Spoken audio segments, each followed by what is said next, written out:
The chandelier above the grand hall scattered golden light across 600 faces, and every single one of them turned when Duke Corvin Ashgrove walked through the arched entrance with his bride on his arm.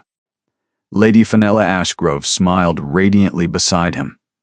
Her ivory gown, stitched with silver thread imported from Vienna, caught the light so perfectly that women nearby instinctively touched their own necklaces and looked away.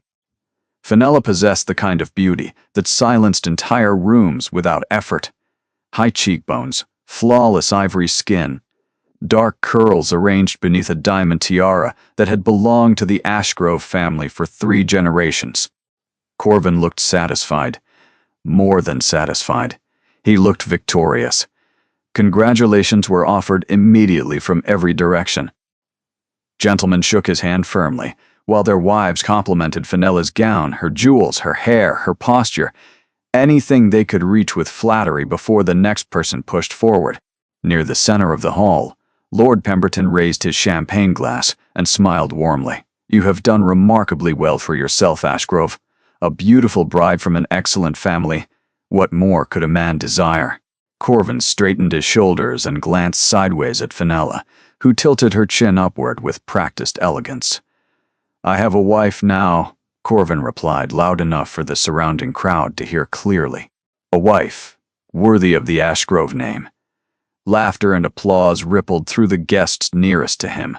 Fenella pressed closer against his arm while accepting another round of admiration. Then Corvin's gaze drifted across the ballroom. At first he barely noticed, just movement between bodies, silk, brushing past silk, faces blending together beneath the warm haze of candlelight and champagne. But something pulled his attention toward the far staircase, where the crowd had parted slightly, the way water separates around the bow of a ship. A woman descended the marble steps slowly. She wore deep midnight blue velvet, embroidered with tiny silver stars along the bodice and sleeves. Her dark hair was gathered loosely beneath a sapphire comb that caught the chandelier light with every step. She moved, without hurry, without performance, without any awareness that the room had already begun to notice her. But it was not the woman who stopped Corvin's breathing entirely. It was the man whose arm she held. Marcus Theron Blackvein stood half a head taller than every man surrounding him. His dark coat was immaculate, his expression unreadable, and his reputation preceded him so heavily that guests stepped aside without being asked. Blackvein controlled more land, more wealth, more political influence than any 3 dukes combined. Invitations bearing his name were treated like royal summons. His absence from society for nearly 4 years had only deepened the fascination surrounding him. And resting gently against his arm, calm and composed, beneath the enormous chandelier, stood Iseline Durnford, the woman Corvin had rejected years earlier at his own birthday celebration, the woman whose family had called her an embarrassment for remaining unmarried, the woman society had pitied, whispered about, and quietly forgotten. Corvin's glass trembled slightly in his hand. Fenella noticed immediately and leaned closer. "Darling, what is the matter?" He did not answer. He could not answer, because Eileen had just looked directly at him across the ballroom. And for the first time in her life, she did not look away.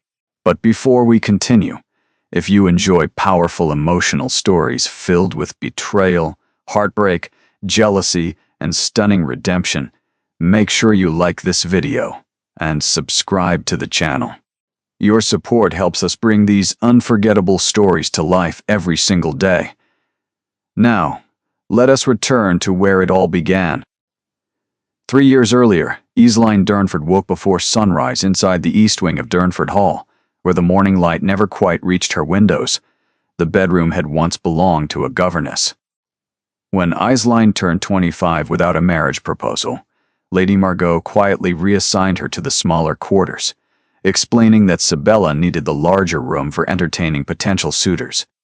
Iseline moved her belongings without argument. She had learned years ago that arguing inside Durnford Hall only made things louder, never better. The estate itself stood grandly among rolling hills in Ashworth County, surrounded by oak forests and stone-walled gardens that stretched toward the river. Marble staircases curved beneath painted ceilings inside the main hall. Portraits of distinguished Durnford ancestors lined every corridor, their gold frames polished weekly by servants who moved through the house like shadows. Lord Harland Durnford had inherited the estate from his father, and governed it with rigid devotion to reputation above everything else. Every meal, every gathering, every whispered conversation inside Durnford Hall existed in service of one obsession: how the family appeared to others. Isline no longer fit comfortably inside that obsession. By 28, she had become something the family did not quite know how to explain. Not married, not engaged, not even actively pursued. In a household where her younger sisters collected suitors, like pressed flowers inside leather journals, Eileen's silence became louder with every passing season, yet she was the one who kept the household running. Every morning, she reviewed kitchen inventories with the head cook, a tired woman named Hattie, who had worked at Durnford Hall for 31 years and trusted nobody except Isline. Together they planned meals for guests arriving throughout the week, adjusted budgets after Lord Harland reduced household spending without warning, and resolved arguments among younger kitchen staff who burned sauces or dropped serving platters before important dinners. Isline inspected guest rooms personally before every visit, straightening curtains, replacing wilted flowers, ensuring fireplaces were cleaned and bed linen smelled of lavender. She managed correspondence that Lady Margot found tedious, writing polite replies to distant relatives, charitable organizations, and parish committees that expected responses from respectable families. She oversaw the household accounts each Friday, balancing figures in a leather ledger that Lord Harland never examined but would have noticed immediately if anything went wrong. Nobody thanked her for any of it. One gray Tuesday afternoon, while arranging autumn flowers inside the front hall, Isline overheard Lady Whitmore, a visiting countess, speaking to Lady Margot inside the drawing room. "Your home is immaculately kept, Lady Durnford. You must have excellent staff." Lady Margot smiled graciously. "I take great care in managing the household personally." Isline placed another chrysanthemum into the vase, without changing her expression. Later that same afternoon, she found young Nellie, the scullery maid's daughter, sitting alone on the back kitchen steps, crying into her apron. The girl was barely 11 years old, thin-armed and frightened after accidentally shattering a porcelain serving dish that Lady Margot had specifically requested for Thursday's dinner. "She will dismiss my mother," Nellie whispered through hiccups. "We will have nowhere to go." Isline sat beside her on the cold stone step. "Listen to me carefully. I will tell Lady Margot. The dish was cracked already, and I removed it myself." "Do you understand?" The girl stared at her with enormous wet eyes. "But that is a lie, miss." Isline brushed a tear from Nellie's cheek and smiled gently. "Sometimes protecting someone matters more than being perfectly honest. Now go wash your face before cook sees you crying near her soup pots." Nellie almost laughed through her tears before scrambling inside. Isline remained sitting on the step for another moment, watching clouds move slowly across the October sky, breathing in the smell of wood smoke and damp earth. Moments like those were the only times she felt she still had purpose inside Durnford Hall. That evening at dinner, Lord Harland sat at the head of the long oak table, carving roasted pheasant while discussing parliamentary reform with a visiting magistrate. Sibella sat beside her mother, already wearing the pearl earrings gifted by her latest suitor, a baronet's son named Aldrich Fenn who owned profitable textile mills in Lancashire.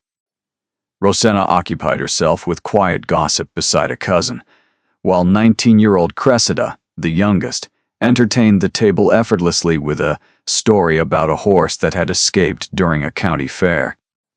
Isline sat at the far end of the table, closest to the kitchen corridor, a position that had gradually shifted over the years without anyone formally announcing it. She ate quietly while listening. When dessert arrived, The visiting magistrate turned toward her with polite curiosity. "And you, Miss Durnford, do you share your sister's interest in the season's social engagements?" Before Iseline could respond, Lord Harland answered for her. Iseline manages certain household responsibilities. She prefers practical matters. The word practical landed on the table like a stone dropped into still water. Sibella glanced at Rosanna. Cressida studied her dessert spoon carefully. Lady Margot adjusted her napkin without looking up. Iseline smiled politely at the magistrate and said nothing more. After the guests departed and servants cleared the dining room, Iseline carried a stack of unused linen napkins toward the storage cupboard near the west corridor. She passed Lord Harland's study and heard his voice through the partially opened door, speaking with Lady Margot. "Aldrich Fenn's family has expressed serious interest. Sibella's match could elevate our standing considerably." "And Iseline?" Lady Margot asked carefully. A long pause followed. "There is nothing to discuss regarding Iseline." Harland's voice carried neither cruelty nor sympathy. Only finality. "We must focus our efforts where results remain possible." Iseline stood motionless in the dim corridor, the linen napkins pressed against her chest while her heartbeat pulsed loudly inside her ears. Then she continued walking, because standing still inside, Durnford Hall had never changed anything before, and it would not change anything now. Late that night, while rain tapped steadily against the manor windows, preparations began downstairs for Sibella's engagement celebration. Rolls of imported fabric arrived from London. Servants carried flower arrangements through the corridors, while musicians exchanged letters confirming their attendance. From the top of the staircase, Iseline watched everything quietly, as excitement filled the house around her. Another sister was preparing to leave her behind, and somewhere deep inside her chest a question she had stopped asking years ago surfaced again without permission. What happens to the ones nobody chooses? Durnford Hall transformed over the following 2 weeks into something Iseline barely recognized. Carriages arrived every morning delivering crates of hothouse roses from London, cases of French champagne packed in straw, silver candelabras engraved with the Durnford crest, and bolts of cream-colored silk meant to drape across the ballroom ceiling like frozen clouds. The kitchens operated from before dawn until well past midnight. Hattie directed her staff with exhausted precision while the air thickened constantly with the smell of roasting lamb, simmering berry compotes, fresh baked bread, vanilla custard, and spiced wine warming inside copper pots. Every corridor buzzed with nervous energy. Servants polished floors on their hands and knees. Gardeners trimmed hedgerows into geometric perfection despite freezing November rain. Footmen rehearsed serving formations inside the ballroom, while musicians tuned instruments beside the marble fireplace. And behind all of it, quietly holding every thread together, stood Iseline. She resolved a dispute between 2 florists competing over centerpiece placement. She personally recounted 300 pieces of silverware after a footman reported missing forks. She calmed a weeping seamstress whose stitching Lady Margot had criticized savagely before breakfast. She adjusted guest bedroom arrangements 4 separate times after Sibella changed her mind about which families deserved rooms nearest the main hall. By the morning of the celebration, Iseline had slept fewer than 9 hours across 3 nights. Shadows sat heavily beneath her eyes, and her fingers ached from tying ribbon after ribbon across chairbacks inside the ballroom. Sibella swept through the manor radiating satisfaction. Her engagement gown, crafted from pale rose satin with hand-stitched lace imported from Brussels, rustled softly with every confident step. Diamond drop earrings swung gently beside her jawline, while 2 maids followed closely, adjusting her gloves and smoothing invisible wrinkles from her skirt. As she passed Iseline in the corridor near the ballroom entrance, Sibella paused and tilted her head. The candlesticks on the east tables are uneven. Honestly, Eileen, if guests notice crooked candles during my engagement dinner, I will never forgive you. She continued walking without waiting for a response. Eileen straightened the candlesticks herself. By evening, the ballroom overflowed with nearly 200 guests. Noble women glided between conversations wearing embroidered silk and glittering gemstones, while gentlemen gathered near the fireplaces discussing hunting seasons and political appointments. Platters of roasted duck, glazed with orange and thyme, smoked trout arranged on beds of watercress, creamed potatoes topped with chives, honey-roasted parsnips, and towers of sugared pastries layered with clotted cream covered the dining tables beneath the warm glow of 5 enormous chandeliers. Isline stood near the musicians, adjusting a flower arrangement that had tilted during the evening, when an elderly baroness approached her kindly. "You there, dear. Could you fetch me a glass of the white wine?" The one beside the far table, not the champagne. The baroness did not recognize her as Lord Harland's daughter. Isline fetched the wine without correcting her. During dinner, the toasts began. Lord Harland stood proudly at the head of the table, lifting his crystal glass toward Sibella and Aldrich, who sat together beneath a floral arch constructed specifically for the evening. "To my daughter Sibella," Lord Harland declared with warmth Isline had not heard directed at herself in years, "and to Aldrich Fenn, who brings honor and strength to the Durnford name. May their union bring prosperity to both families for generations." Glasses raised across the ballroom. Applause followed. Sibella beamed while Aldrich nodded graciously beside her, though Isline noticed his smile tighten slightly whenever Lord Harland mentioned business prospects rather than affection. As the main course was served, Rosanna leaned across the table toward Isline with an expression polished to resemble sympathy. "You must be so happy for Sibella," she said sweetly. "Truly, Isline, watching your younger sisters marry must bring you such joy.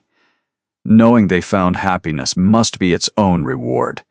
Several guests nearby shifted uncomfortably. Cressida added without looking up from her plate, "Perhaps Isline could plan all our weddings.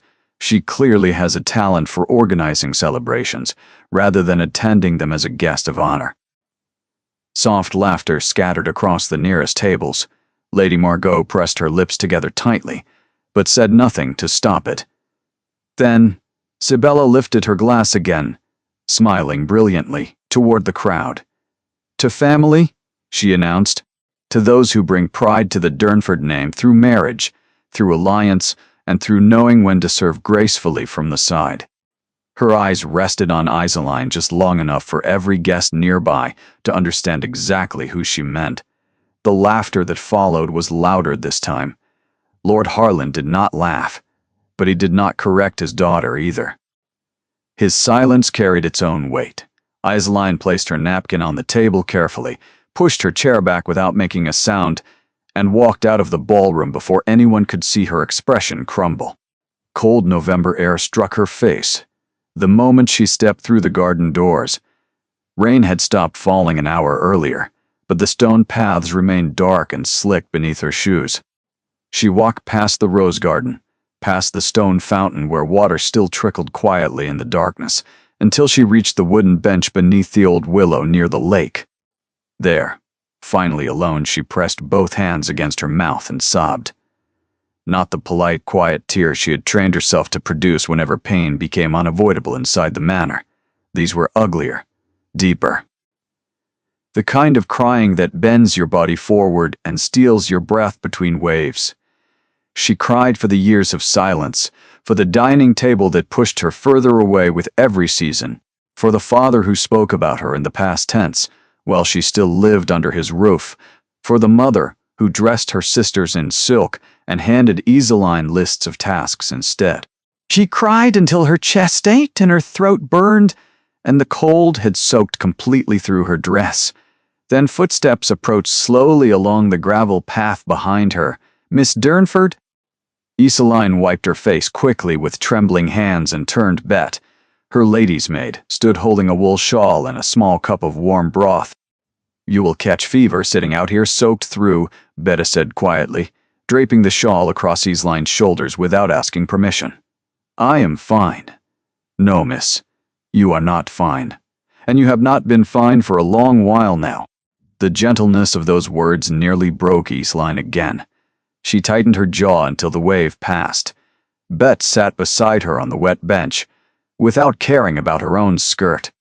They sat together in silence, while the last of the ballroom music drifted faintly across the dark garden.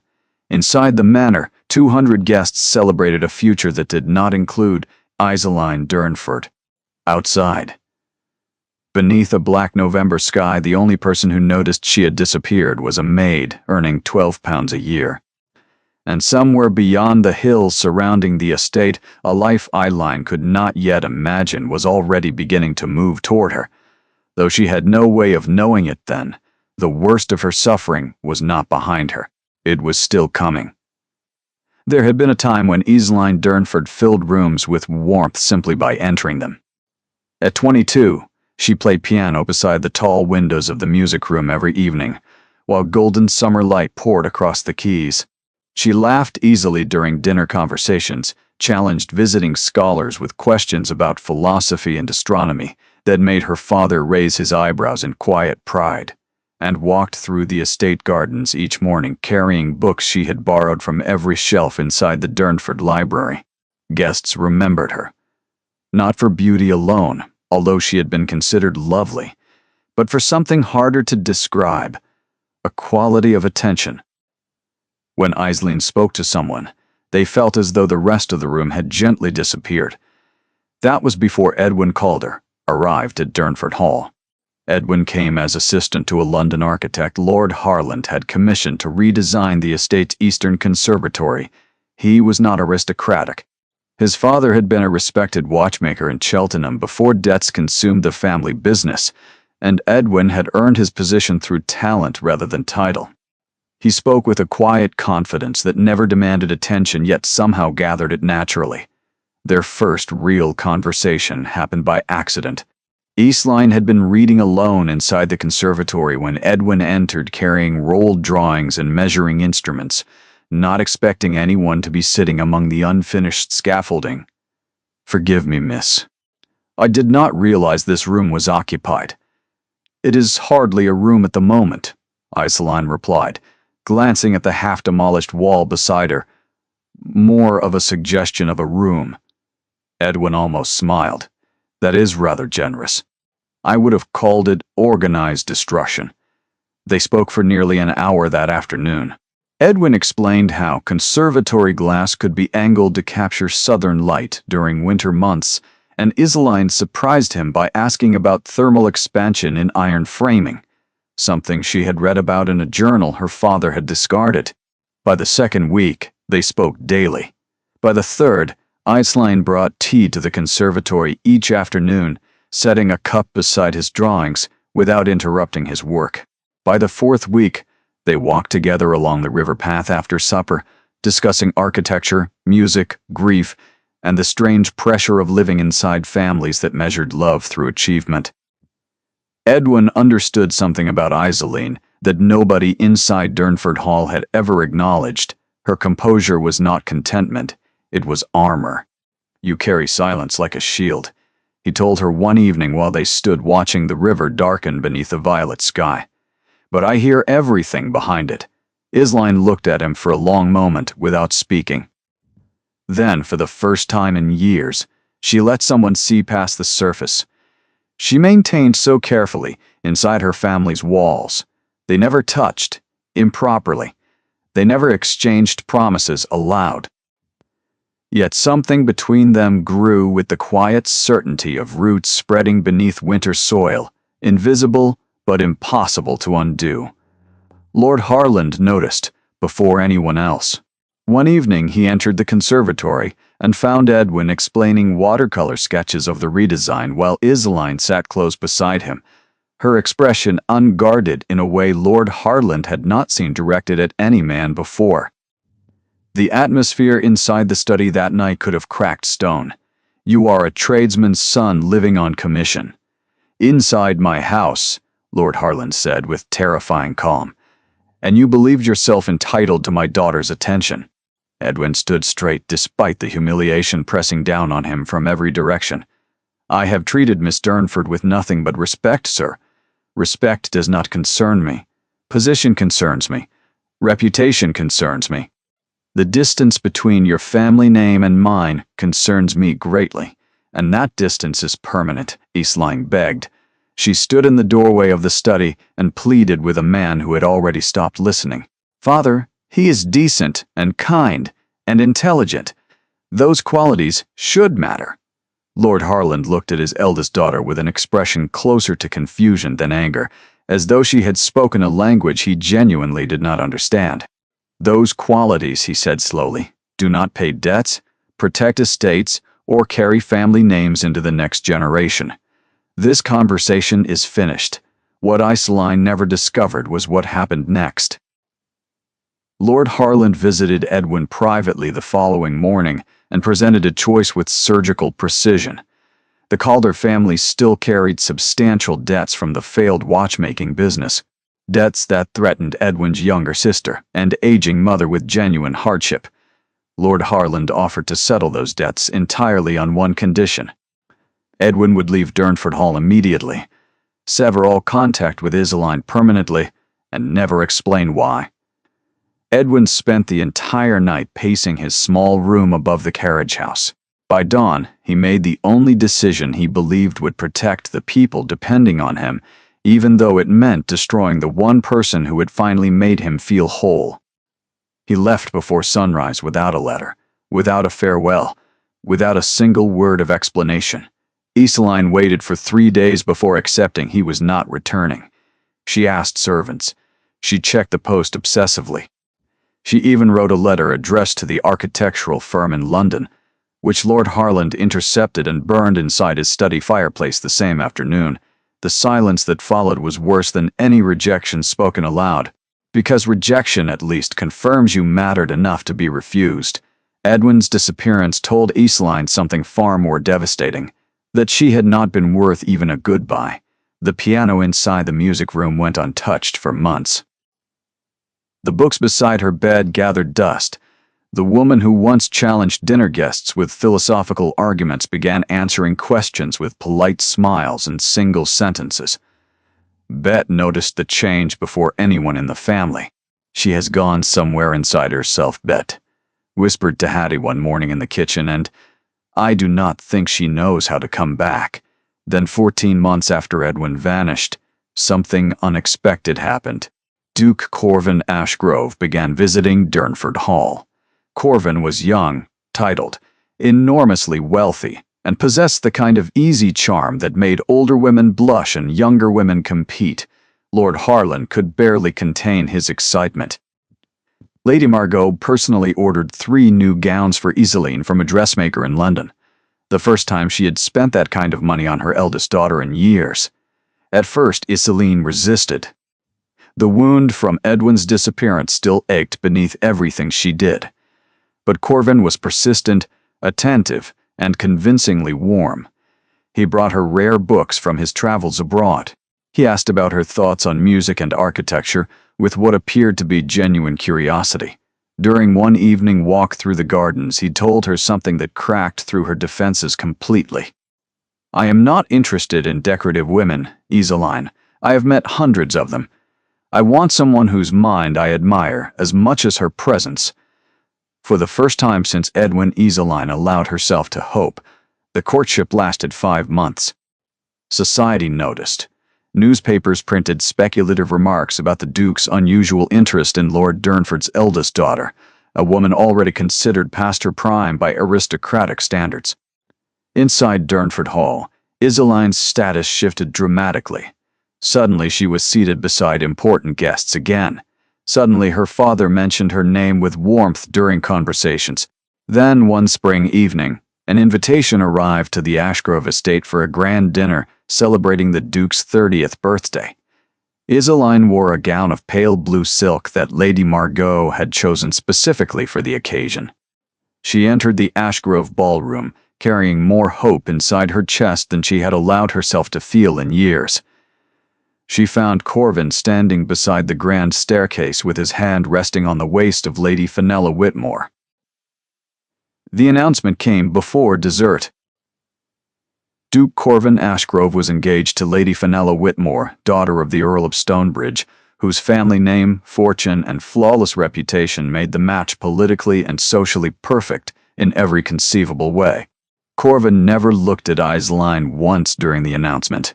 Not once. She stood near the back of the ballroom holding a glass of champagne she could not bring herself to drink, while 200 guests applauded a future that had been built on the ruins of her last remaining hope. The carriage ride home was silent. Lord Harlan stared out the window without speaking. Lady Margot adjusted her gloves repeatedly. Neither parent said a single word of comfort. That night, Iseline sat alone inside her small bedroom in the East Wing and understood something with absolute clarity. She had been auditioned twice, and twice she had been found insufficient. The woman who emerged after that spring was the woman the world saw now, quiet, composed, useful, and completely invisible.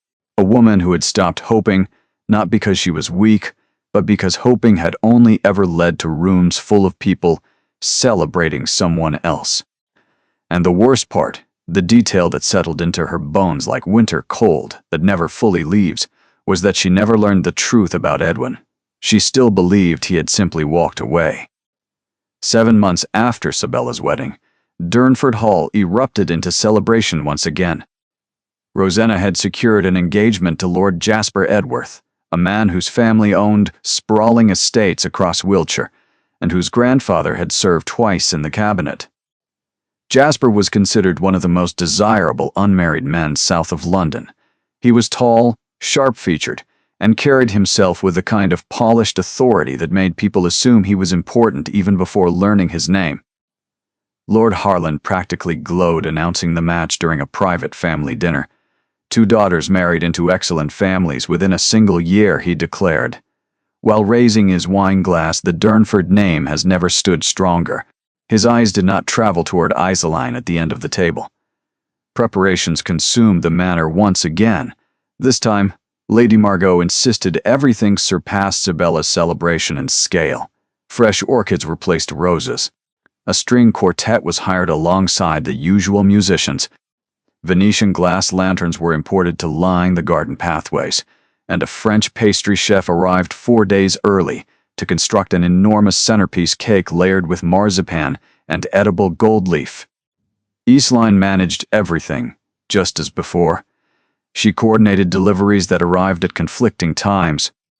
She mediated between the French chef and Hattie, whose kitchen territory was being invaded by a man who refused to speak English during arguments. She personally hemmed tablecloths that arrived 2 inches too long after the London supplier sent the wrong measurements. She repaired a cracked window pane inside the guest bedroom assigned to Lady Edworth, Jasper's mother, after a gardener's ladder struck it during hedge trimming. She spent an entire afternoon rearranging floral centerpieces after Rosanna decided that orchids looked funereal and demanded lilies instead, which required sending a rider to the Hottos in the next county before sundown. At no point did anyone consider relieving her of these responsibilities or acknowledging that she performed them.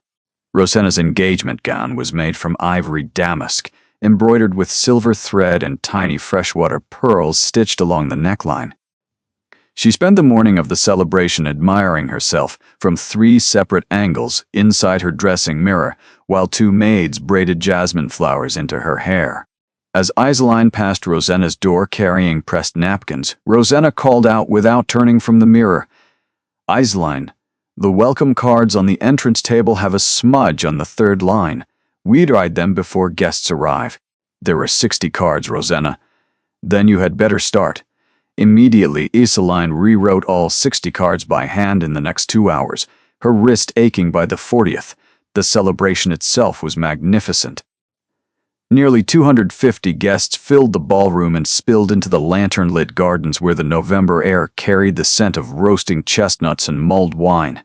Platters of seared venison with blackberry reduction, poached salmon and dill cream, roasted root vegetables glistening with butter and rosemary, and trays of miniature lemon tarts, dusted with powdered sugar, covered every table surface. Iseline moved through the evening like a ghost wearing her best dress. She refilled water glasses when servants fell behind. She redirected a confused elderly lord who had wandered into the servants' corridor, looking for the washroom.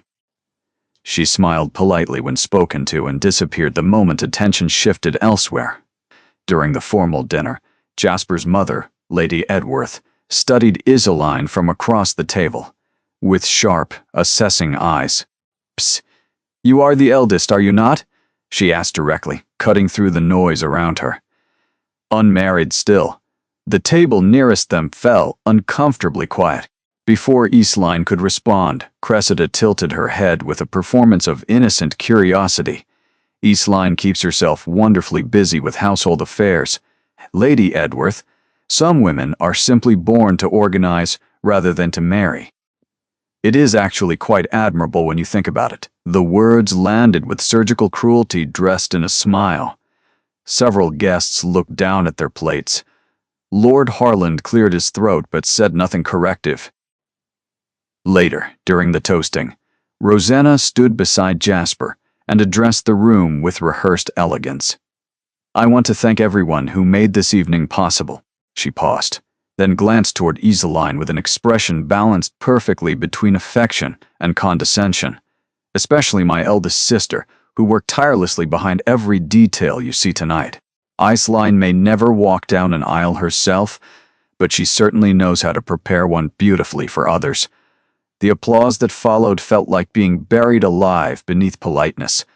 Isoline did not leave the ballroom this time. She had learned after Sabella's celebration that leaving only created gossip. Instead, she sat perfectly still, her hands folded neatly in her lap, her face arranged into an expression so composed that only Bet, watching from beside the service corridor, recognized it as the particular stillness of someone trying not to shatter in public. After midnight, when the last carriages departed and servants began clearing the ballroom, Isoline climbed the staircase toward her room in the east wing. She passed the main corridor where Lord Harland and Lady Margot were speaking quietly outside their bedroom. She did not intend to stop, but her father's voice carried clearly through the stillness. "Perhaps it is time we consider Aunt Phoebe's estate in Cumbria more seriously. Isoline could live there quietly. The property needs management, and frankly her presence during these occasions has become increasingly difficult to explain." Lady Margot hesitated before answering. "People do ask questions, Harland. Every gathering, someone mentions her age. It reflects poorly on the family. Then we resolve it quietly. After Cressida's prospects are secured, we will make the arrangement." Isoline stood frozen at the top of the staircase, one hand resting on the banister, while the other pressed flat against the wall for balance. They were not simply ignoring her anymore. They were planning to remove her entirely. She walked to her bedroom, closed the door without sound, and sat on the edge of her narrow bed, staring at the dark window. No tears came this time.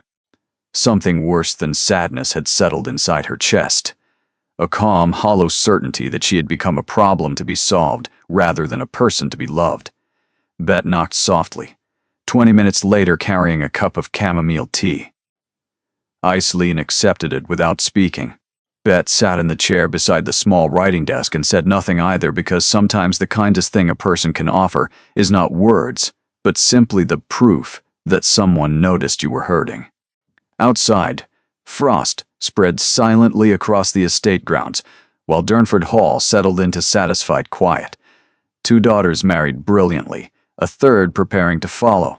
And the eldest, the one who built every celebration with her own exhausted hands, was being measured for exile to a cold property in the north where nobody would have to explain her existence anymore. 90 miles north of London, where the coastline fractured into black cliffs above the winter sea. Blackvane Manor stood like a scar cut into the landscape. The estate had belonged to the Blackvane family for over 200 years, built from dark stone, quarried from the cliffs themselves. The manor rose 4 stories above terraced gardens that descended sharply toward the shoreline. Enormous windows lined the eastern wall, offering views of nothing but gray ocean stretching toward the horizon. Inside, dark oak corridors connected vast rooms filled with ancestral portraits, marble fireplaces tall enough for a man to stand inside, and libraries containing over 14,000 volumes collected across 6 generations. Marquis Theron Blackfane had inherited all of it at 23, following his father's sudden death from a lung illness that consumed him in less than a month. At 39, Theron was considered the most powerful unmarried nobleman in England. Blackvane's shipping interest controlled trade routes between Liverpool, Cape Town, and Calcutta. Blackvane owned farmland stretched across 4 counties.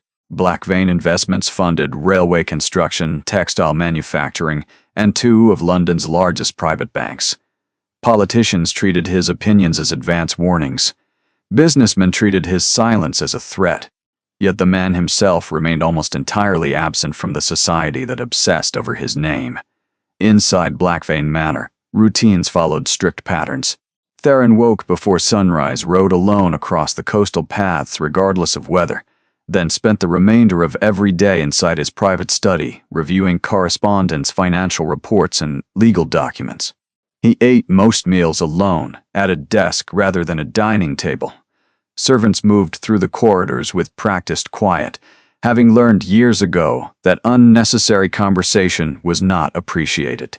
He had not attended a ball banquet or social gathering of any kind in nearly 4 years.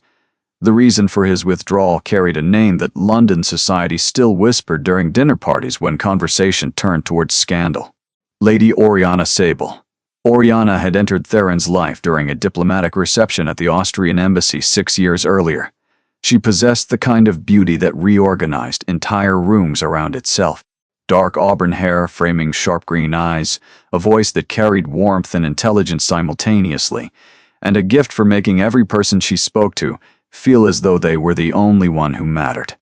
Theron, who had spent most of his adult life surrounded by women who pursued his wealth with barely concealed ambition, found himself disarmed by someone who appeared entirely uninterested in it. Oriana asked about his childhood rather than his fortune. She debated literature with him rather than flattering his taste. She arrived at dinners carrying her own books rather than jewelry catalogs. And when he spoke about the loneliness that sometimes followed him through the enormous empty halls of Blackvane Manor, she listened, without offering solutions, which somehow felt more honest than every rehearsed sympathy he had received before. Within a year, Theron had fallen completely. He introduced her to his grandmother, Dowager Marchioness Wynora Blackvane, a woman whose approval carried more weight inside the family than any legal document. He commissioned a sapphire necklace from a jeweler in Amsterdam and began drafting plans to renovate the east wing of the manor into private apartments designed specifically for the life he imagined sharing with Oriana. London newspapers speculated endlessly. Society watched with fascination as the reclusive Marquis appeared to have finally found someone capable of drawing him out from behind his fortress walls. Then a letter arrived at Blackvane Manor on a Tuesday morning in March, delivered not by post, but by a solicitor representing Lord Desmond Cray. The letter contained evidence, detailed and impossible to misinterpret, that Oriana had maintained a concealed relationship with Lord Cray throughout her entire courtship with Theron, private meetings at Cray's London townhouse, coordinated travel schedules that placed them together during weeks Oriana claimed to be visiting family in Dorset, financial records showing expensive gifts Cray had purchased for her during the same months Theron believed she was falling in love with him. The solicitor explained carefully that Lord Cray, having recently ended the affair himself, wished to inform the Marquess as a matter of gentlemanly obligation before the engagement was publicly announced. Theron read the letter twice inside his study, while rain streaked down the enormous windows behind him. He did not shout. He did not break anything. He sat perfectly still for over an hour while the fire beside him slowly died. Then he sent for Oriana. She arrived at the manor 3 days later, wearing a traveling dress the color of autumn leaves, her expression already arranged into something between concern and innocence. Theron placed the evidence on his desk between them without speaking. Oriana's composure held for approximately 9 seconds. Then her face shifted through several expressions in rapid succession: shock, calculation, and finally something resembling defiance. Desmond meant nothing, she said quickly. He was a diversion during the weeks you disappeared into your work, and left me alone in London with nothing but invitations addressed to your name instead of mine." Theron stared at her for a long time before answering. "You are standing inside a house I was rebuilding for you, wearing a necklace I'd designed for you, defending a betrayal you committed against me by blaming me for working to provide the life you claimed to want." Oriana's jaw tightened. "You are a man who lives inside ledgers in silence, Theron. I needed warmth." The words landed like a blade drawn slowly across something already wounded. After she left, Theron sat alone inside the study until dawn. He did not eat. He did not sleep. He removed the sapphire necklace from his desk drawer, walked to the eastern cliff path in the gray morning light, and threw it into the sea. The withdrawal that followed was absolute. Invitations accumulated unopened across his desk for months, then years. Society initially interpreted his absence as grief, then as eccentricity, and finally as a permanent condition they simply worked around. Ambitious families still sent letters and introductions, but Theron's secretary returned everyone with identical polite refusals. Women who encountered him during the rare occasions he conducted business in London found him courteous but completely unreachable. He answered questions without offering conversation. He acknowledged compliments without returning them. He maintained distance so consistently that people eventually stopped attempting to close it. His grandmother Wynora was the only person who still challenged him directly. One January evening, she entered his study, carrying a plate of cold roast beef and pickled onions. She had assembled herself from the kitchen, refusing to wait for servants. "You are becoming your grandfather," she said flatly, settling into the chair across from his desk without invitation. "And your grandfather died alone inside this house arguing with portraits." "I am not arguing with portraits. Not yet. Give it time." Theron looked at her with the faint shadow of warmth he reserved exclusively for this woman who had raised him after his mother died during his childhood. Wynora studied her grandson with eyes that had watched 3 generations of black-veined men build walls around themselves and mistake isolation for strength. She was one woman, Theron, a dishonest one. And you have allowed her dishonesty to imprison you more effectively than she ever could have managed. While standing in this room, Theron turned back toward the rain-covered windows. "Trust is not something I intend to experiment with again." "Then you intend to let Blackvein end with you. No heir, no family. Just this house and the sea and your pride keeping each other company until there is nothing left." The silence that followed lasted long enough for the fire to crack twice inside the grate. 3 weeks later, an invitation arrived bearing the Durnford family seal. Lord Harlan Durnford requested the Marquess's presence at the engagement celebration of his youngest daughter, Cressida Durnford, to Captain Everett Hale of the Royal Dragoons.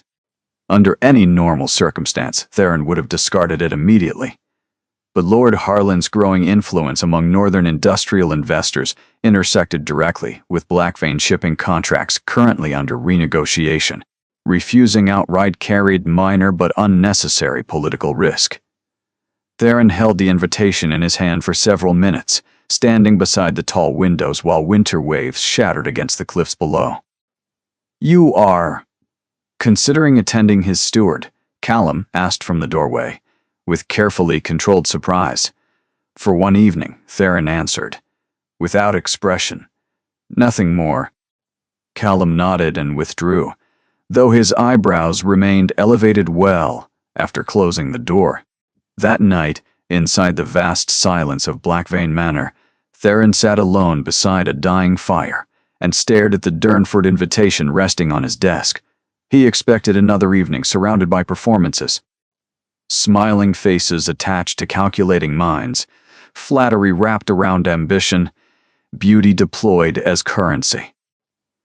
He had no way of knowing that inside a cold bedroom in the east wing of a distant estate, a woman who had stopped believing in hope was staring at her own dark window, preparing to survive yet another celebration built on top of her invisibility. 2 people, separated by 90 miles of frozen countryside, carrying wounds inflicted by people who claimed to love them, both believing the worst was already behind them, both completely wrong. The night of Cressida's engagement celebration arrived beneath skies heavy with January frost. Durnford Hall had been transformed once more into a monument of aristocratic excess. Ice sculptures carved into the shapes of swans flanked the ballroom entrance.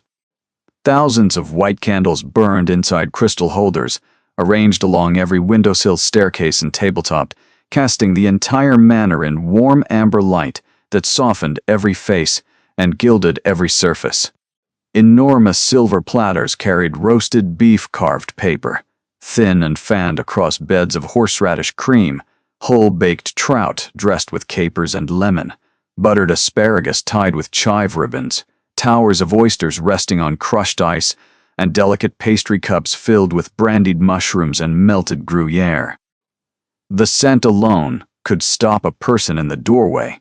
Captain Everett Hale stood beside Cressida near the marble fireplace, his military dress uniform pressed to perfection, his posture rigid with the particular confidence of a man accustomed to being obeyed.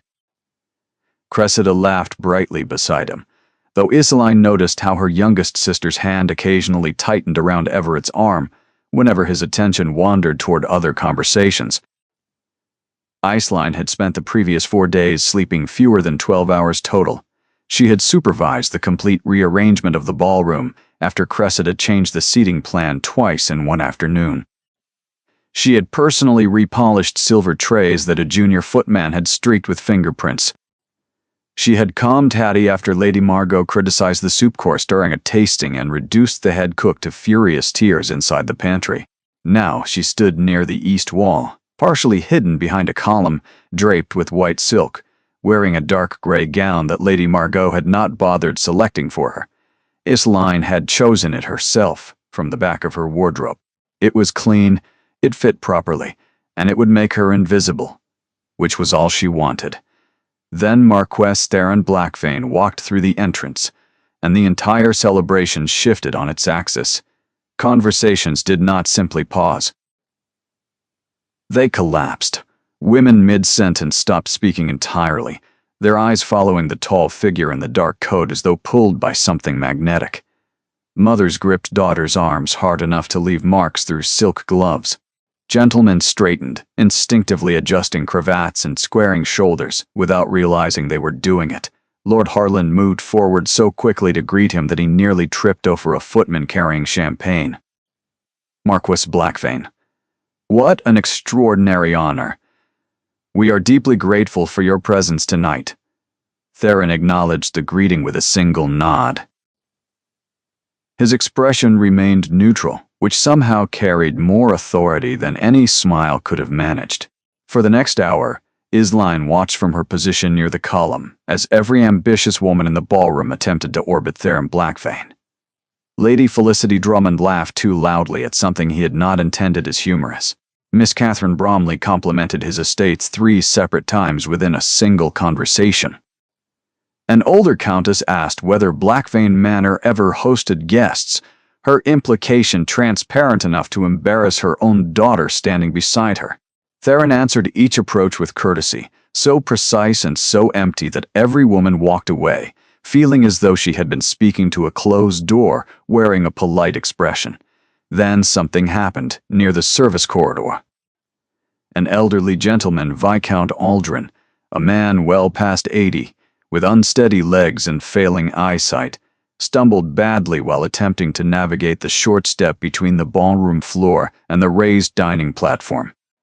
His walking cane slipped on the polished marble, and his body pitched forward with the terrifying helplessness of a man too old to catch himself. 2 nearby guests stepped backward, instinctively protecting their own gowns from the wine spilling from Aldrin's glass. A woman nearby gasped, but did not move. A footman across the room began walking toward the scene, but was too far away to arrive in time. Iseline reached him first. She caught the old man's arm firmly before his knees struck the floor, absorbing his weight against her shoulder while steadying his cane with her other hand. Wine splashed across the sleeve of her dark gray gown, soaking through to her skin, but she did not flinch or glance down at the stain. "Steady now," she said quietly, guiding him upright with practiced gentleness. "You are perfectly safe. Take a moment." Viscount Aldrin gripped her arm with trembling fingers, his face flushed with embarrassment. "Forgive me, child. These legs have forgotten their profession." Iseline smiled warmly. "They carried you to the finest celebration in the county tonight. I would say they have performed admirably." The old man laughed, despite his embarrassment.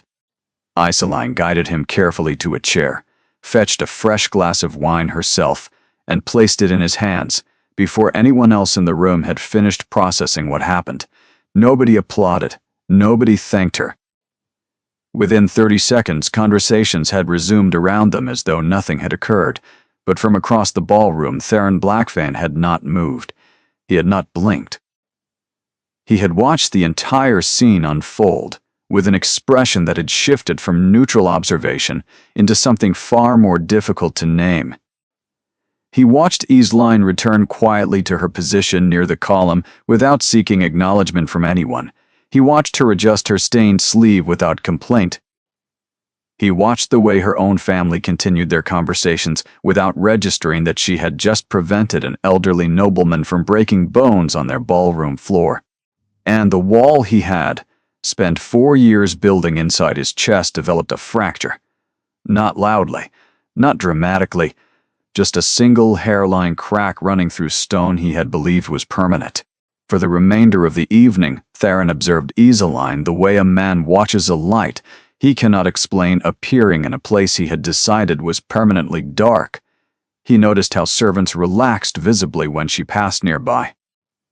He noticed Hattie bringing her a small plate of food, personally, something the cook did for nobody else. He noticed Sabella openly rolling her eyes when Iseline adjusted a flower arrangement, and Rosanna exchanging a mocking whisper with Cressida behind their fans after Iseline spoke briefly with a guest. Most clearly, he noticed the silence surrounding her. Not the silence of someone overlooked by accident, but the deliberate silence created when an entire family agrees without ever speaking it aloud that one person among them does not count. Theron set down his untouched wine glass and began walking. Iseline did not notice the Marquess approaching until his shadow fell across the floor beside her. She had been adjusting a candle that had tilted dangerously near a silk drape, her attention entirely occupied by the practical concern of preventing the Durnford ballroom from catching fire during her youngest sister's celebration. When she turned and found Theron Blackfane standing less than 4 feet away, looking directly at her, the candle nearly slipped from her fingers entirely. "Miss Durnford," his voice was low, unhurried, and carried no inflection. She could easily interpret. It was not warm. It was not cold. It was simply present, in the way that deep water is present beneath a calm surface. Iseline recovered as quickly as she could manage, though heat rushed immediately into her face. "Your Grace, forgive me. I did not see you. You were preventing a fire." She blinked, uncertain whether he was observing or mocking. His expression offered no guidance. "The candle was tilting," she explained carefully. "I noticed. I also noticed you were the only person in this room who did." The sentence carried something she could not immediately identify. Not flattery. Not charm. Something closer to a factual observation delivered by someone who had been watching far more carefully than she realized. Around them, the ballroom's attention had already begun shifting. Heads turned with the particular intensity of people, pretending not to stare while staring with absolute commitment. Sabella's wineglass paused halfway to her lips. Rosanna straightened visibly in her chair. Lady Margot's fan stopped moving entirely. Theron appeared completely indifferent to the attention surrounding them. "You assisted the Viscount earlier," he continued calmly. "The gentleman who stumbled near the dining step." Iseline hesitated. Anyone would have done the same. No, they would not have. I watched specifically to see if they would. Nobody moved except you. And afterward, nobody acknowledged it. including the man himself once his embarrassment faded. Eastline studied Theron's face carefully, searching for the angle she expected every powerful man to carry somewhere behind their words. She had learned painfully that compliments from men of his position almost always arrived attached to invisible conditions. She found nothing except steady, direct attention. "That is a rather bleak observation, Your Grace." "It is an accurate one." Silence passed between them for several seconds while music played softly across the ballroom. Then Theron spoke again. "Would you care to walk?" "The gardens appear less congested than this room." The directness of the invitation caught her entirely off guard. Men did not approach Eastline Durnford at celebrations. Men approached her sisters. Men approached the women wearing jewels and confident smiles and youth arranged like armor. Men did not cross ballrooms to invite the eldest, unmarried, gray-gowned daughter to walk through frozen gardens. Yet here one stood, and not just any man, the most reclusive, powerful, and socially impenetrable nobleman in England. Eastline swallowed. "Carefully, the gardens are rather cold tonight, Your Grace." A faint movement crossed Theron's expression. Not quite a smile. Something closer to recognition, as though her honesty had confirmed a suspicion he had been testing. "Then we will walk briefly." They passed through the glass doors into the lantern-lit garden, while every pair of eyes inside the ballroom followed their departure. The air outside was sharp with frost and smelled of frozen earth and distant wood smoke. Their breath formed small clouds beneath the Venetian glass lanterns lining the gravel path. For nearly a minute, neither of them spoke. The silence was not uncomfortable. It felt deliberate, as though both of them were testing whether the other could tolerate quiet without filling it with performance. Eastline broke first, though her words surprised even herself. "You do not enjoy these evenings," she said. It was not a question. Theron glanced sideways at her. "That obvious? You have spent the entire night answering people without once initiating conversation. You hold your glass without drinking from it. And you positioned yourself near the corridor exit 3 separate times, as though measuring the distance to your carriage." The controlled blankness in Theron's face shifted slightly, revealing a brief flash of what looked almost like amusement, though it disappeared before she could confirm it. "You were observing me." Eastline felt her face warm despite the cold air. "I was standing near a column with nothing to do for 4 hours. Observation was inevitable. This time the corner of Theron's mouth moved unmistakably. They walked slowly along the frosted garden path, while Eastline spoke about the difficulty of standing inside celebrations that were built around other people's happiness. She did not reference his title once. She did not mention Blackvane Manor, his shipping empire, his political influence, or any detail that ambitious women typically deployed as conversational currency within the first 3 minutes. Instead, she described the specific exhaustion of being needed for labor, but excluded from joy.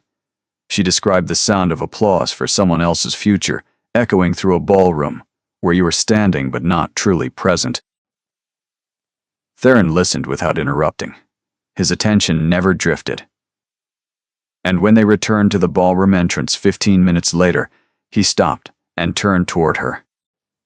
"Miss Durnford, this is the first honest conversation I have experienced inside someone else's home in longer than I care to calculate." Eastline looked up at him, standing beneath the frosted lantern light, with wine still staining her sleeve and no jewelry anywhere on her body. "Honesty is considerably easier when you have nothing left to protect, Your Grace." The words hung between them in the cold January air. Theron studied her face for a long moment. Then he nodded once and walked back inside without another word. Inside his carriage, 30 minutes later, as horses carried him through dark frozen countryside toward Blackvane Manor, Theron sat completely still while a single thought repeated itself with quiet, unsettling persistence. She had nothing left to protect, and she still chose to be kind. He stared at the passing darkness through the carriage window for a very long time before closing his eyes. Within 3 weeks of Cressida's celebration, Marquess Theron Blackvane had visited Durnford Hall 4 times. Each visit arrived without excessive announcement. A brief letter the day before. A carriage appearing along the gravel drive by mid-morning. Tea served in the drawing room, followed by walks through the winter gardens, or conversations beside the library fireplace that lasted well past the hour politeness required. The first visit, Lord Harland hovered nearby, with barely concealed excitement, inserting himself into every exchange and steering conversation toward business opportunities. By the third visit, Lady Margot had transformed entirely. Expensive gowns arrived from London addressed specifically to Isaline for the first time in years. A sapphire pendant appeared on her dressing table with a note, in her mother's handwriting reading simply, "Wear this Thursday." By the fourth visit, Lord Harland had begun referring to Isaline during conversations with guests as my eldest daughter, whose company the Marquess has come to value greatly, as though her existence had suddenly become worthy of acknowledgement now that it reflected favorably upon his own. Isaline recognized the performance for exactly what it was. But she said nothing, because saying something inside Durnford Hall had never changed the script before. Meanwhile, her sisters were watching with the particular intensity of women whose own reflections had begun showing cracks. Sibella's marriage to Aldrich Fenn had deteriorated rapidly.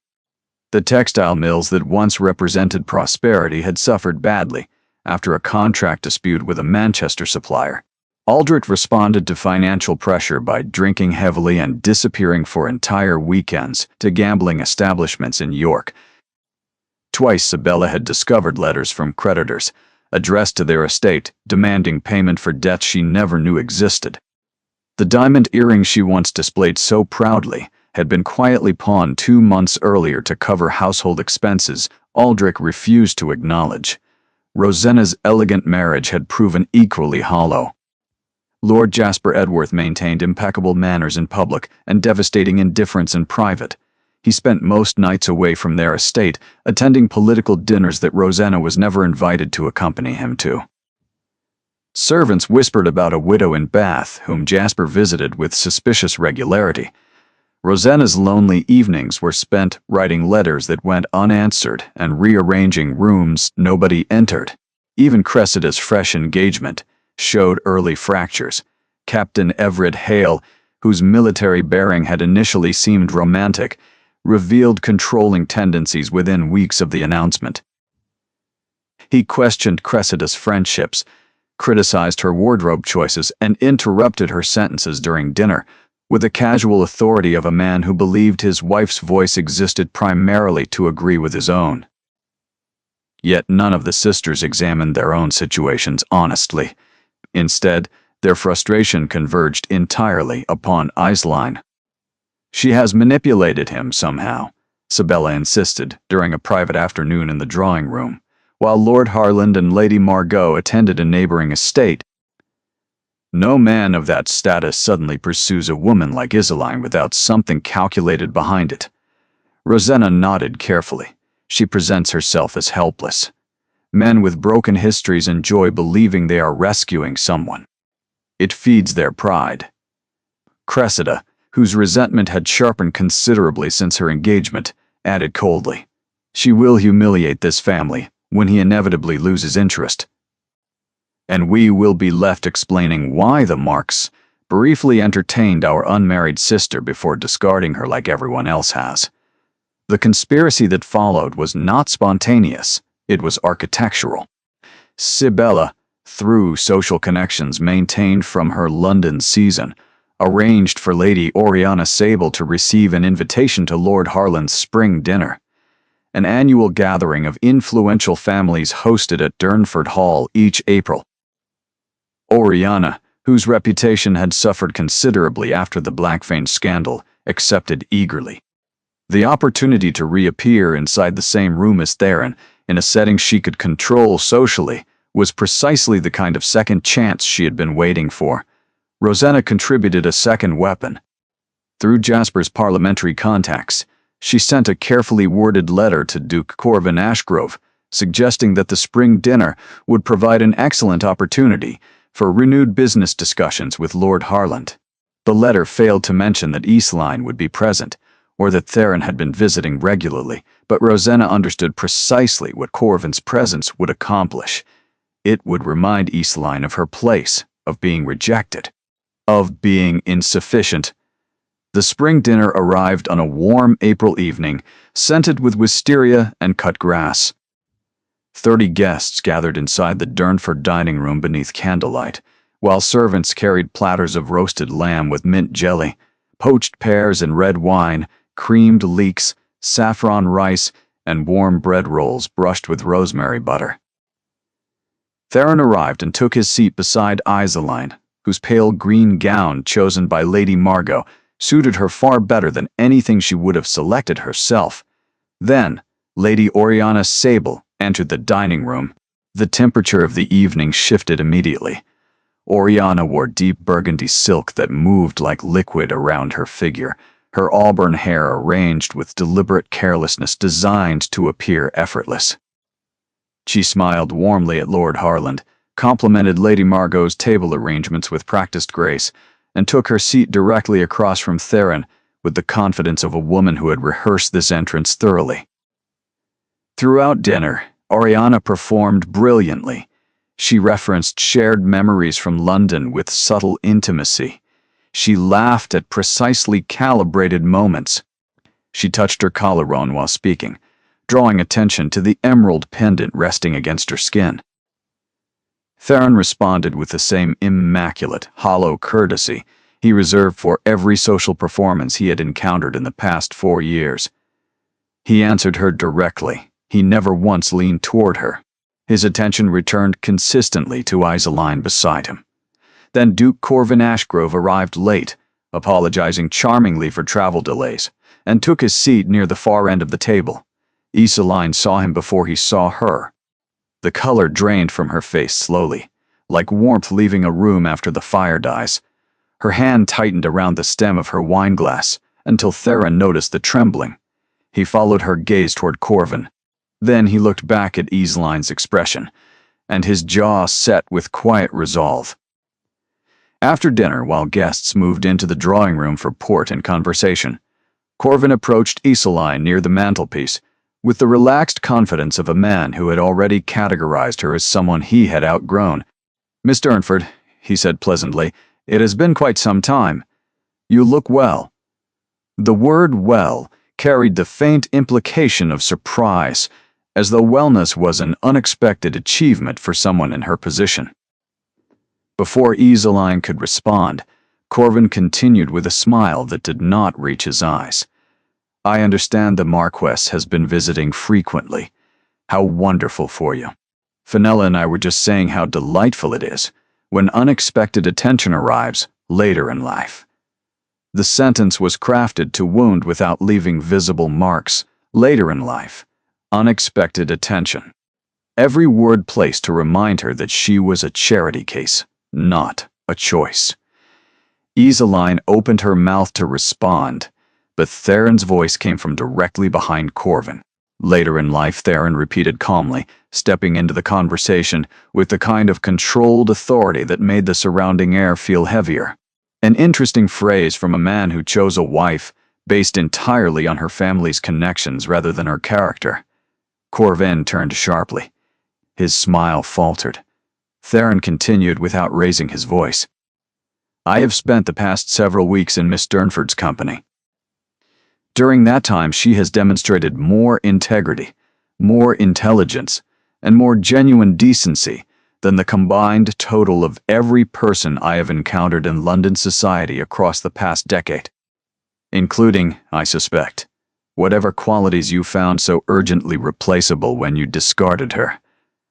The drawing room had gone completely silent. Lord Harland stood frozen near the fireplace. Lady Margot pressed her hand flat against the mantelpiece for balance. Sabella's face had turned the color of fresh plaster. Rosanna stared at the carpet. Oriana, still holding her wineglass near the doorway, looked as though she had been struck cleanly across the face. Corvin said nothing.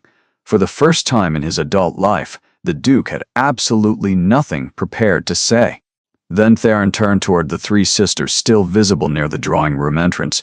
He studied them for a moment with an expression that carried neither anger nor contempt, only the quiet devastation of clarity. "I am also aware," he said evenly, "who arranged this evening's guest list, and why." Nobody breathed. Theron looked at Isaline, whose eyes had filled with tears she was fighting desperately to contain.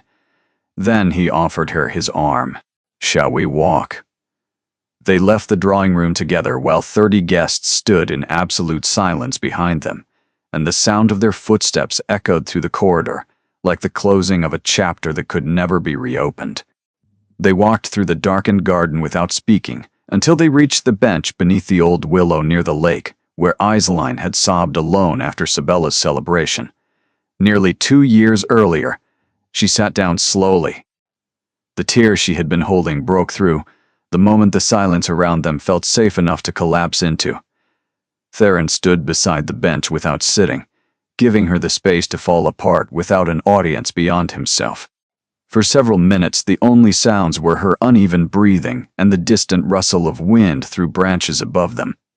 Then Isaline spoke through the tears, her voice stripped of every defense she had spent years perfecting. "Nobody has ever said anything like that for me.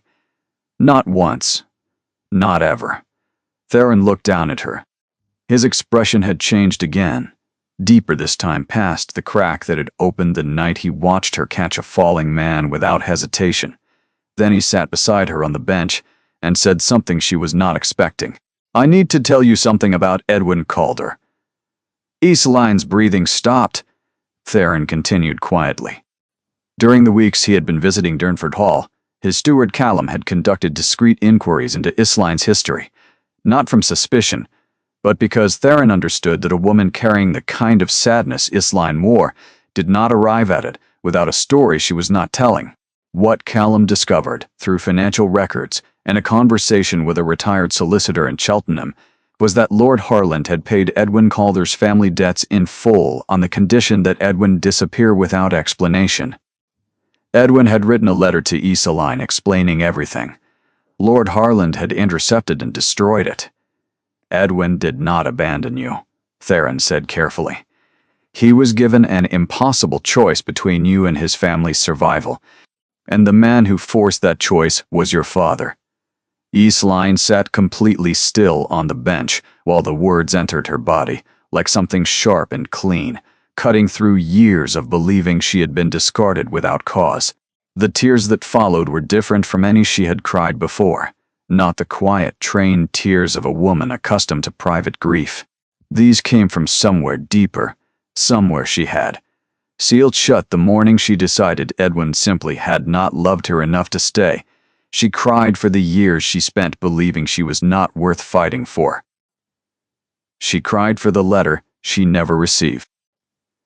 She cried for the young woman who stopped playing piano and stopped arguing at dinner and stopped believing that being herself was enough, all because a lie had been constructed so carefully around her that she mistook it for truth. Theron did not touch her. He did not offer hollow comfort or attempt to reduce the magnitude of what she was processing. He sat beside her on the cold bench and let her feel all of it because he understood from personal experience that some truths can only be absorbed through pain before they become liberation. When the worst of it had passed, Isaline wiped her face with trembling hands and looked at him with red, swollen eyes that held something new inside them. Not hope, exactly, something before hope. The first fragile recognition that the story she had been telling herself about her own life had been built on a foundation someone else had poisoned. "Why did you find this?" she whispered. "Why did you look?" "Because I needed to understand," Theron answered quietly, "whether the sadness I see inside you was placed there by the world or whether it grew on its own. It matters to me which one is true.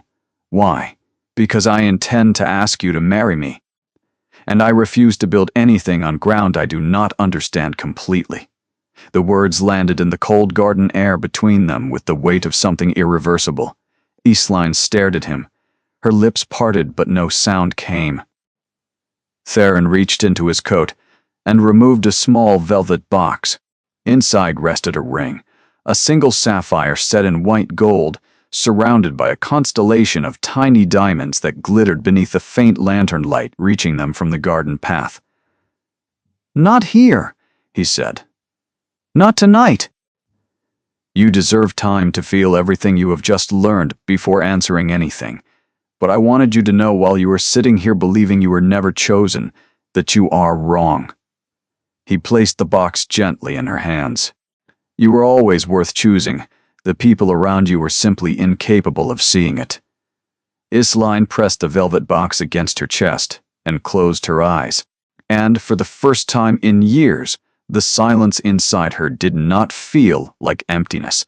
It felt like the moment just before something enormous begins. The Grand Summer Ball at Harrington Palace was the single most prestigious social gathering of the London season. 400 guests filled the enormous ballroom beneath a ceiling painted with mythological scenes gilded in real gold leaf. Crystal chandeliers the size of carriages hung above polished marble floors that reflected candlelight like still water.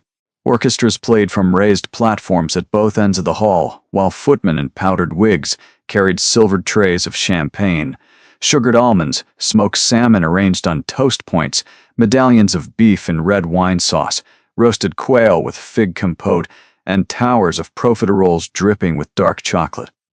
Diamonds flashed from every direction. Titles announced at the entrance echoed beneath the vaulted ceiling like roll calls of English power. Duke Corvin Ashgrove arrived early with Lady Fenella on his arm. Precisely as he had planned, Fenella wore white silk embroidered with gold thread, a tiara borrowed from the Ashgrove family vault, and an expression of polished satisfaction that she maintained with the discipline of a woman who understood her primary function was ornamental. Corvin moved through the crowd collecting congratulations and compliments, with practiced ease. His marriage remained new enough that he intended tonight to cement it publicly as the finest match of the year. Near the center of the ballroom, Lord Pemberton approached with a broad smile. "Ashgrove, you must be tremendously satisfied. A beautiful wife, a powerful name.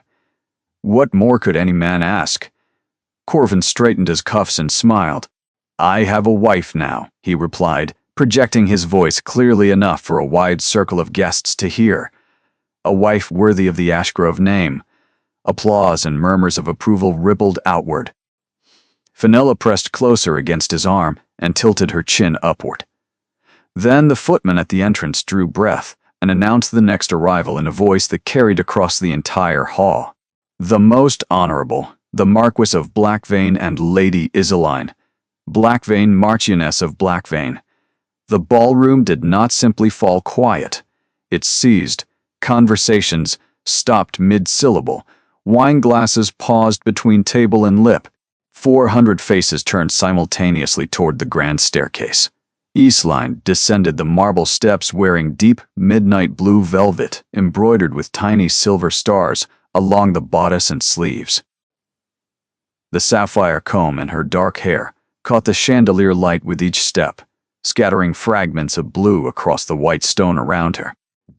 She moved without hurry, without performance, without the desperate need for approval that characterized so many entrances in rooms like this. On her arm stood Theron Blackvane. His expression was calm, composed, and entirely focused on the woman beside him, as though 400 staring faces were simply furniture arranged around the only person in the room who mattered. They had married privately 3 weeks earlier in the chapel at Blackvane Manor, with only Winora, Callum, Bet, and a local clergyman present. No announcement had been sent. No newspapers had been informed. The marriage existed in quiet, deliberate opposition to every spectacle Isaline had ever been excluded from. Tonight was the first time society would learn. The silence inside Harrington Palace lasted exactly 7 seconds before it shattered into whispers, so intense they sounded like wind moving through dry leaves. That cannot be the Durnford daughter. The eldest? The one who never married? She married Blackvane. How is that possible? As anyone told Ashgrove, Corvin had already seen. He stood exactly where he had been standing moments earlier, his hand still resting on Fenella's arm. his champagne glass still raised at the precise angle of a man celebrating his own success, but his face had changed completely. The confident satisfaction had drained away, replaced by something raw and uncontrolled that he could not arrange quickly enough to hide. Because walking toward him across the polished marble floor of the most exclusive ballroom in England, on the arm of a man whose wealth, influence, and title eclipsed his own in every measurable dimension, was the woman he had discarded at his own birthday celebration years earlier. And she looked nothing like the quiet, gray-gowned figure he had dismissed, without a second glance. She looked like someone who had finally stopped apologizing for existing. Fenella noticed her husband's expression immediately. She followed his gaze toward Iseline and Theron, and for the first time that evening, her composure flickered. "Who is that?" she asked quietly. Corvin did not answer. Across the ballroom, Lord Harland and Lady Margot stood frozen near the refreshment table, their faces carrying the unmistakable weight of people watching consequences arrive for decisions they had hoped would never be examined publicly. Sabella gripped her borrowed necklace with white knuckles. Rosanna looked physically ill. Cressida stared at the floor. Theron guided Iseline through the crowd without stopping for introductions or small talk. Guests parted before them naturally, the way people step aside for something they recognize as significant, even before understanding why. Then, Theron stopped walking. He stopped in the exact center of the ballroom, beneath the largest chandelier, where the light was brightest and every face in every direction could see clearly. He turned toward Iseline and took both of her hands in his. The orchestra fell silent without being instructed. Theron spoke in a voice that carried across the hall with the quiet authority of a man who had spent 4 years in silence and had chosen this moment specifically to break it. "I have spent most of my life surrounded by people who valued appearance above substance, charm above honesty, and status above character. I believed that was simply how the world operated. I accepted it. I withdrew from it. And I fully intended to remain withdrawn permanently." He paused. The silence inside the ballroom was so complete that Iseline could hear her own heartbeat. "Then I watched a woman catch a falling stranger in a ballroom where nobody else moved. I watched her comfort servants who were frightened. I watched her organize celebrations she was never thanked for and endure cruelty from her own family, with a dignity that would have destroyed most people standing in this room tonight, myself included." Tears burned behind Iseline's eyes. She held her breath until the wave steadied. Theron continued, his voice steady but carrying an emotion he was no longer interested in concealing. "She never mentioned my title. She never referenced my wealth. She never performed a single calculated gesture designed to capture my attention. And in doing all of that, she captured something far more difficult to reach. She earned my respect, which is something no amount of beauty, status, or ambition has ever accomplished before." He lifted her hand slightly, and the sapphire ring on her finger caught the chandelier light with such clarity that gasps moved through the crowd like a wave. "This woman is my wife, and she is the finest person I have ever known." The ballroom erupted. Applause crashed across the hall from every direction. Women dabbed their eyes openly. Men who had spent the evening discussing politics found themselves inexplicably moved. Servants standing along the walls smiled without attempting to hide it. Corvin stood motionless while the ovation continued around him. Fenella had released his arm at some point during the speech, though neither of them noticed when. Iseline looked up at Theron through tears. She had stopped trying to control. Her trembling hands tightened around his while years of humiliation, invisibility, and grief collided against the single unbearable reality that someone had finally, publicly, chosen her. Not despite who she was. Because of it. Across the ballroom, Lady Margot lowered her head. Not from shame performed for the benefit of observers. Real shame. The kind that arrives when you finally see the damage clearly enough to understand you cannot undo it. Lord Harland said nothing. His silence, for once, was not strategic. It was the silence of a man standing inside the consequences of his own architecture, watching the daughter he dismissed, become the most celebrated woman in the room. And standing near the far wall, partially hidden behind a marble pillar, Bet watched everything with tears streaming freely down her face and both hands pressed flat against her chest. Because the maid earning £12 a year had always known, she had simply been waiting for the rest of the world to see it. 5 years passed after that night at Harrington Palace. Atheline Blackfane became one of the most quietly beloved figures in English society, not because of her title, though it carried enormous weight, but because of what she did with it.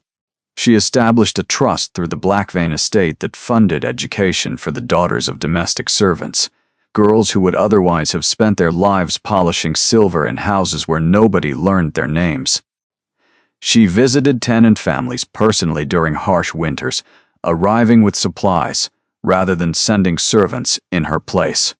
She remembered the names of groundskeepers' children, asked after ailing relatives of kitchen staff, and treated every person inside Blackfane Manor with the same unhurried attention that had once made her invisible inside Durnford Hall. Society noticed, not loudly, and not through newspapers, but through the steady accumulation of small recognitions that eventually become reputation. Women who met her at gatherings remarked afterward that she listened with unusual sincerity. Men who conducted business with Theron noted that his household operated with rare warmth. Theron himself had changed in ways that surprised even Wynora, who had spent decades worrying her grandson would die, emotionally sealed inside his own fortress. He smiled more frequently, though never extravagantly. He attended social events willingly rather than strategically. He spent evenings reading beside Isaline in the library while rain battered the eastern windows, their silence no longer the isolation of wounded people hiding from the world, but the comfortable quiet of two people who had stopped needing noise to feel accompanied. Wynora, now 84, watched them from her favorite chair beside the drawing room fire one December evening and said nothing, but she closed her eyes with the expression of someone who had been holding a long breath and had finally, gratefully released it. Meanwhile, the lives that had once overshadowed Isaline's existence collapsed with the slow inevitability of structures built on compromised foundations. Aldrich Fenn's textile empire crumbled after a catastrophic investment in a shipping venture that failed spectacularly during a winter storm season. Creditors seized the Fenn estate within 18 months. Sibella, who had once mocked Isaline for serving guests at her own engagement celebration, found herself selling jewelry and dismissing servants she could no longer afford. Aldrich disappeared to the continent, with debts and a woman half his age, leaving Sibella alone inside a rented house in a town where nobody recognized the Durnford name. Lord Jasper Edworth's infidelities eventually became too public to ignore. The widow in Bath sold letters to a London newspaper that printed enough detail to destroy Rosanna's remaining social standing within a single week. Jasper, protected by political connections, suffered minimal consequences. Rosanna, unprotected by anything except a name that no longer carried weight, retreated to a small cottage in Gloucestershire, where silence became her permanent companion. Captain Everett Hale's controlling nature deepened into something darker after the wedding. Cressida's bright laughter, the quality that had once made her the center of every room, disappeared entirely within a year. She wrote letters to Lady Margot describing loneliness so precisely that even her mother, who had spent decades prioritizing appearances over emotions, could not ignore the pain between the lines. Yet, Cressida refused to leave, trapped by the same obsession with propriety that the Durnford family had worshipped above everything else. Duke Corvin Ashgrove's marriage to Fenella survived in the technical sense, but warmth had never been part of its construction. They attended events together with impeccable coordination and returned home to separate wings of the Ashgrove estate. Fenella, who had married a title rather than a person, eventually stopped pretending disappointment and settled into the comfortable numbness of a woman who had received exactly what she negotiated for, and discovered it was not enough. Corvin thought about Isaline more often than he would ever admit, not with love, because what he had offered her had never been love. With the particular regret of a man who chose the obvious option and spent the rest of his life watching someone else discover the extraordinary one he discarded. One gray February afternoon, 3 carriages arrived at Blackvane Manor within hours of each other, carrying women who had not spoken to Iseline in years. Sabella arrived first, thinner than Iseline remembered, wearing a coat that had been mended twice at the elbows. Rosanna followed, her face carrying an exhaustion that no amount of sleep could address. Cressida came last, quieter than she had ever been, her eyes holding something fragile that Iseline recognized immediately, because she had carried it herself for years. They gathered in the drawing room beside the fire, while snow fell steadily beyond the tall windows overlooking the sea. None of them could meet Iseline's eyes easily. Sabella spoke first, her voice stripped of every trace of the confidence that had once allowed her to humiliate her eldest sister in front of 200 guests. "We did not come to ask forgiveness. We know we do not deserve it." Rosanna pressed her hands together tightly in her lap. "We came because we had nowhere else to go, and because you are the only person in our family who ever treated anyone with genuine kindness, including people who never returned it." Cressida said nothing. She simply looked at Iseline with an expression that communicated more than any words she could have arranged. Iseline studied her 3 sisters for a long moment. She saw Sabella's mended coat. She saw Rosanna's hollow exhaustion. She saw Cressida's silence, and understood everything it contained. Then she called for tea, asked Betta to prepare 3 guest rooms in the east wing, and sat beside her sisters while the fire crackled softly and the snow continued falling outside. She did not deliver speeches about forgiveness. She did not remind them of what they had done. She did not perform generosity for the satisfaction of proving she had risen above their cruelty.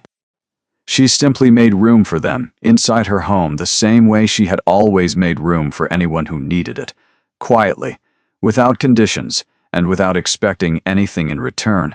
Because Iseline Blackvane had never needed revenge to prove her worth, she had only ever needed someone to finally see it.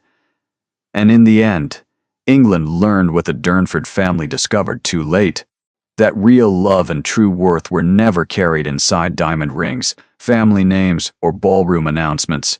They lived inside the ordinary moments nobody applauded, inside the hands that caught a falling stranger, inside the silence of a woman who chose kindness long after the world gave her every reason to choose bitterness instead. And those things, the quiet things, outlasted everything else.